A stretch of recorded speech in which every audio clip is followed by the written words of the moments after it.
In my opinion, RuneScape 3 Leagues is the most anticipated update of the year, and I want to go ahead and give my thoughts regarding it and some of the concerns I have towards it.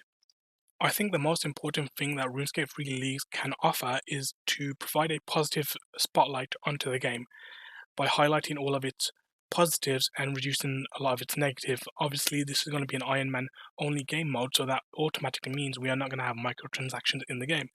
But this is really important because there's a lot of players who dislike microtransactions, and the sight of it will turn them off from the game. However, because this is also going to be a more faster paced version of the game, it also offers a way to promote the game, and I think that's really important because RuneScape 3 has a lot of content that just doesn't get promoted because mainly players end up specializing in one particular piece of content rather than promoting all of it. And this will be very beneficial for a lot of players who want to play the game but don't necessarily know what the game entails, right? They know that it has a lot of content, but they don't know where that content is. And with the league's format, you can actually make a lot of content in terms of content creation to promote these particular areas of the game and to make them more digestible for a newer player or someone who's looking to get into the RuneScape 3, and I think that's really great for the game. However, there are concerns to be had. One thing to be concerned about is the expectations versus the reality of the league. This is going to be Jagex' first attempt at a league, and even though there is a lot of hype surrounding it because we know that Jagex is capable of making a league, evidenced by the fact that they made fresh start worlds not too long ago, like a couple of years ago now, which demonstrate they have the technical capability to do this. But the reality is, in my opinion, that the game isn't old school RuneScape. And because of that, there will be a lot of teething issues. Most importantly, the fact that the game is unexplored compared to RuneScape 3. Old School RuneScape is a very well-known game, and it has been well documented to a point where players know the best optimal routes to play the game. Whereas RuneScape 3, on the other hand, simply cannot be that. RuneScape 3 gets new skills every 4 to 5 years, meaning that the early game experience will change every 4 to 5 years. This makes it very hard to document what is the best possible strategy available, right? For example, prior to the Necromancy release, the best, Iron Man setup that you could have would be to rush Mage through Lunar Diplomacy and then upgrade your account from that point on. But now that you've introduced Necromancy, how does that change everything else? How does the combat rework earlier on last year change the rest of the game?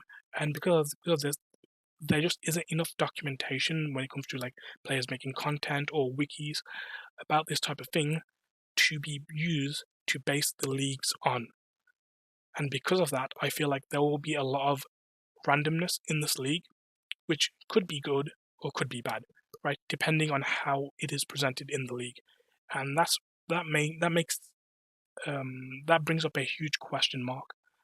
You know, a lot of this comes down to Jagex and their implementation of the league, but this question mark is the main concern to be had when playing the league. Another concern to be had is region lock-in.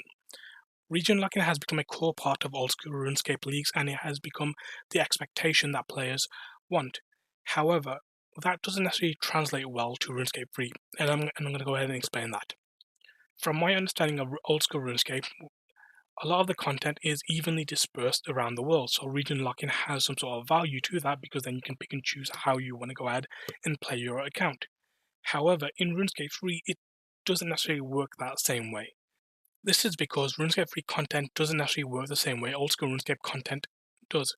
RuneScape 3 content is more released as an expansion to an area, right? So, for example, you get God Wars Dungeon 2, which introduces 5 whole bosses, right? And that would be located within the desert area.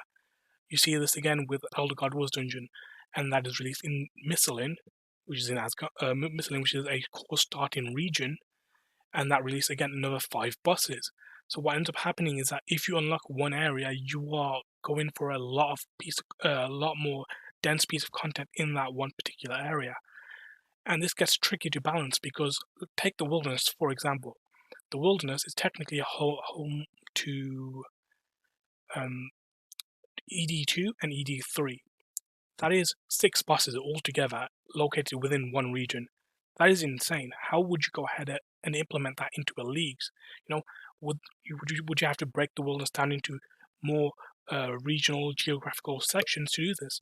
I'm not necessarily sure, but these are the challenges that you have to face when designing the league, because it's not as simple as copy and paste on what old school RuneScape does, right? You also have to tune it to what RuneScape 3 is about, and that's where I think a lot of the issues will come down to, because because with the leagues, you're naturally going to level up extremely fast, and because of that, that kind of removes a lot of RuneScape 3 skilling, because you're just going to RuneScape 3 skilling is already pretty fast because it's actually well designed, in my opinion, because the curve is meant for players to go from 1 to 99, so there's content at every single level. However, with the leagues, you obviously get the accelerated experience, right? Meaning that eventually you're just going to get to 99s and 120s as fast as possible, right? It's not that much of achievement, which defaults you back to the PVM content. And the PVM content needs to be well balanced for the leagues, and that is my major concern with it, right? I don't think region locking might suit it as well, so I think Jagex will have to come up with something different for the league, just to be not necessarily to be unique for the sake of being unique, but to be unique for the sake of RuneScape 3. And I think that's going to be the biggest issue with the leagues. There is going to be a lot of hype, there is going to be a lot of anticipation, but I hope Jagex don't just copy and paste, and they actually tailor the league to RuneScape 3.